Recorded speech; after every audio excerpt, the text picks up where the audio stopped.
يو سلام كونيتشوا مينا سان. اليوم رجعنا بفيديو جديد بعد السحبة الخنفشارية اللي أنا عملتها. تمام، الفيديو هذا بيحكي عن تطبيق بيكس آرت. تطبيق بيكس آرت هو من أفضل تطبيقات تصميم الصور على الأندرويد أو الآي أو إس، يعني الموبايلز بشكل عام.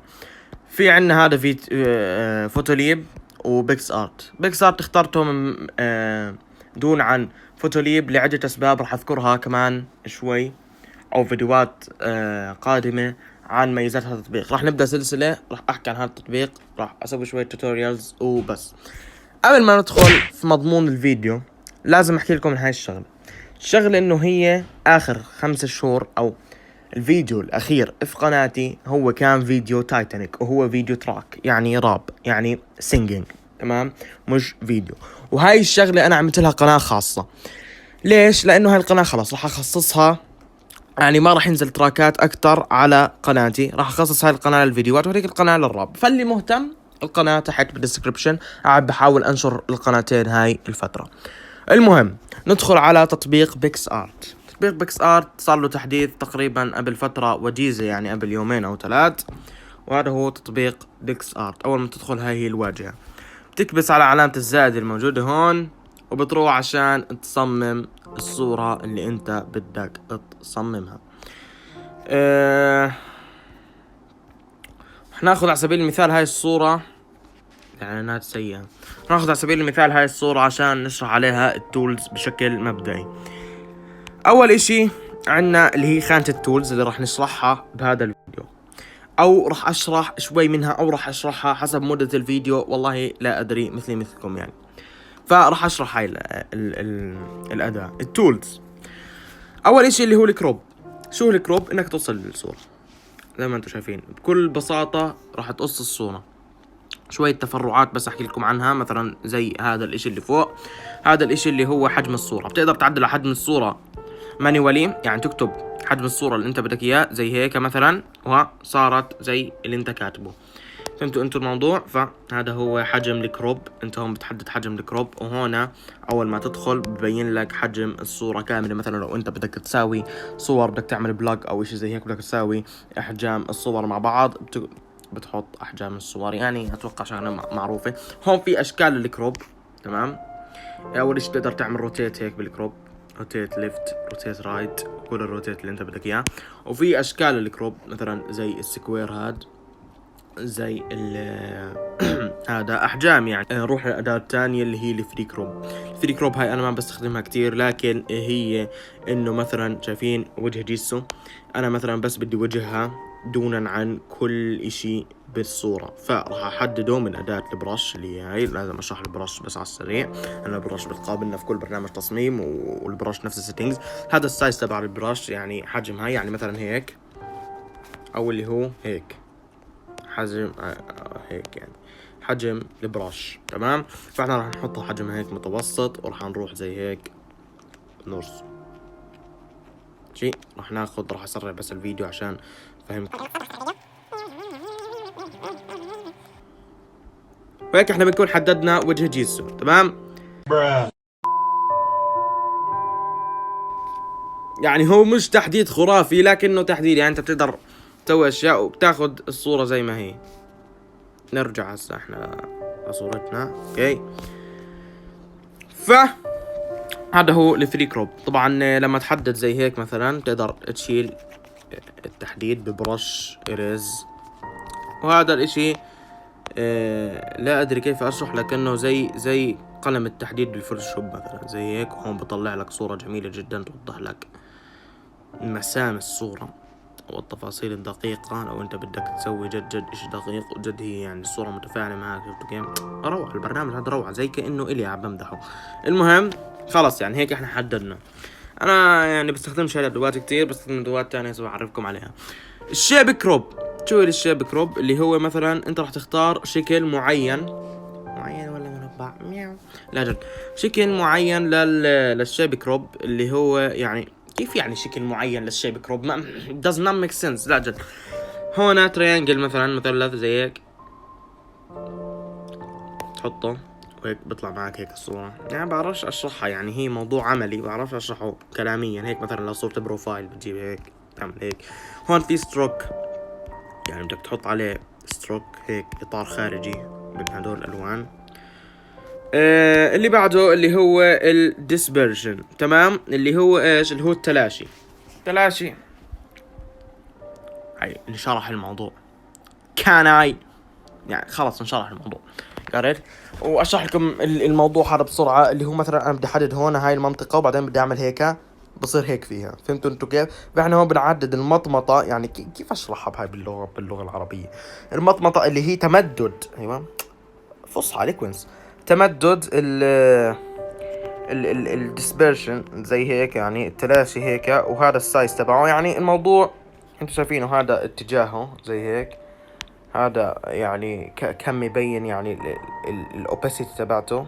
الاشياء بدها شرح مطول. هاي البلند مود بده شرح مطول اصلا، حتى يمكن انا ما بعرفه بحطه هيك حافظ مش فاهم. المهم الكلون،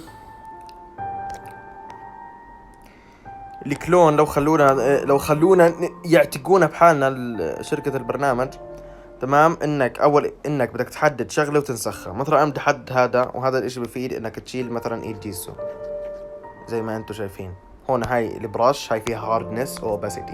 الهاردنس اللي هي انه كم نسبة انها تشيل كم نسبة انها تشيل الزوايا. مثلا زي هيك ما ضلش ولا اشي. لو وطينا الهاردنس بصير زي كأنه فيدد، بصير زي كأنه في اثر للي ورا. ونفس الاشي على الاوباسيتي، اثنينهم شبه لبعض. فاحنا بحب انا اعليهم في اللحظات. هون عشان تحدد الاشي اللي بدك تنسخه، وهون عشان تحطه يعني زي هيك. هي احنا قاعدين هيك بنشيل ايد جيسو. طبعا بيخرب احيانا اكيد لانه مش برنامج ذكي، فلازم ترجع تحدد من اول وجديد وترجع تعمل هيك وهكذا. يعني هيك احنا شلنا ايد جيسو. موضوع مش احترافي، بس انا مش مركز في الموضوع، يعني مجرد اني بشرح.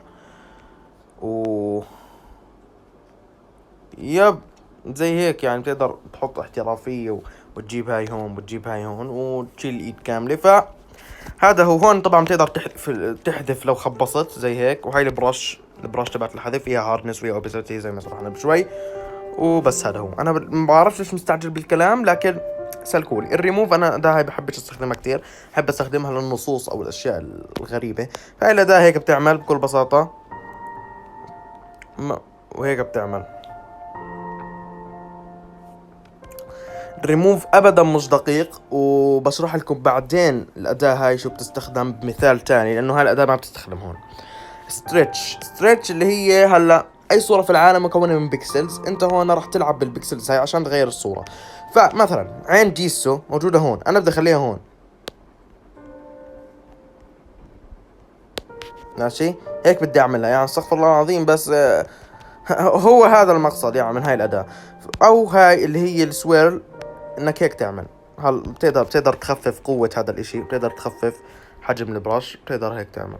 انا بعرفش هيك شو بختلف، بس الى ده انا مش كتير بحبها. يعني برنامج مش دقيق في العمليات. فزي هيك او زي هيك. اوكي وين راحت الصورة؟ ايوه نرجع مرة ثانية زي ما حكيت زي هيك وزي هيك. يعني انتوا فهمتوا هاي ستريتش. وكمان في عندك اللي هي سكويز، يعني انك تصغر الاشياء او تحصرها زي هيك. حكيت لكم برا. وبتقدر طبعا توطي الباور تبعتها، توطي التأثير وتنفخ.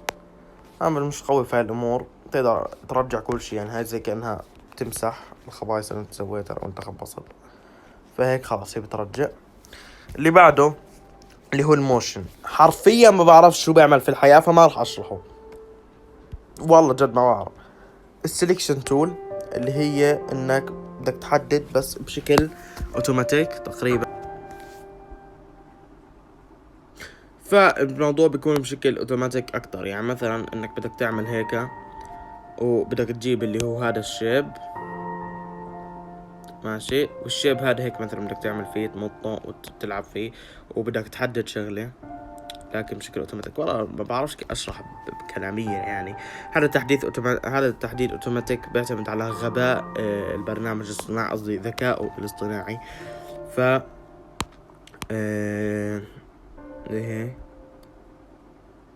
المهم هذا الاشي اللي هو بيعمل هسه بشرح اللي فوق، استنى شوي. هذا الاشي اللي هو البرش الطبيعية اللي شرحناها بشوي، نفس الاداة بالضبط.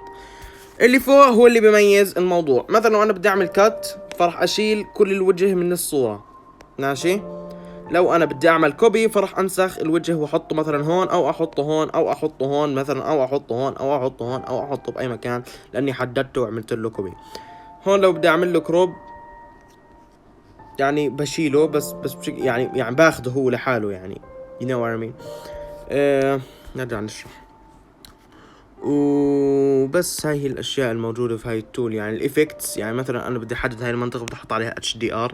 الافكتس بنشرحهم كلياتهم في مكان تاني، وهم انه بدك تحدد منطقه تحط عليها افكتس. اتوقع الموضوع كتير. الادجست كمان هو زي الافكتس بس اشي اوتوماتيك اكتر، يعني قصدي مانيوال اكتر. داك اوتوماتيك هذا مانيوال، لازم افهم انجلش انا.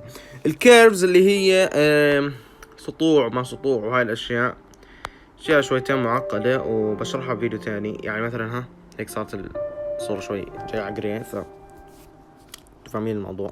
هيك تسوي هولد بكل بساطة وبترجع كل شيء زي ما كان، او لما بدك تقارن يعني بالبيفور وافتر. هاي الامور. الادجست اللي هي نفس الاداة بالضبط لكن للصورة كاملة، نفس الاداة اللي شرحناها بشوي. والانهانس اللي هي زي هيك، وما بعرفش هاي شو فايدتها بالحياة صراحة، لاني كتير غريبة. ماشي. بتنقرا انهانس مش انهانس. المهم التلت شيفت اللي هو زي هيك، بحدد مكان سواء بشكل هيك لاين، ولا بشكل اللي هو كروي او دائرة. هيك انت بتخفي الاشياء وهيك بتسويهم فيد وهيك ابصر شو. وهيك الاماونت، يعني اماونت البلور، كمية البلور راح تحطها ورا الاشياء اللي بدك تسوي عليها بلور. الموضوع واضح. البرسبكتيف يعني اللي هو المنظور، فبدك تعدل على منظور الصورة، بدك تخليها مثلا من فوق زي هيك. الموضوع مش كثير دقيق يعني، بس بدك تخليها مثلا من فوق بتفيد بشوية اشياء. خليها مثلا من الجنب، تخليها من هيك، بتخليها من هيك، بتخليها من هيك. اتوقع الموضوع واضح يعني هون. وبس هذا هو الموضوع. يعني الموضوع كتير كتير كتير كتير واضح. الريسايز بكل بساطة، شوفوا هذا التول اللي قبل شوي عملناه اللي هون بالكروب، نحدد الحجم. والريسايز نفس الاشي، بنحدد الحجم تبع الصورة اللي بدنا اياها. طب نعمل زي هيك وخلاص. اختلف اشي جايز، نداء الجميع اختلف اشي من جد.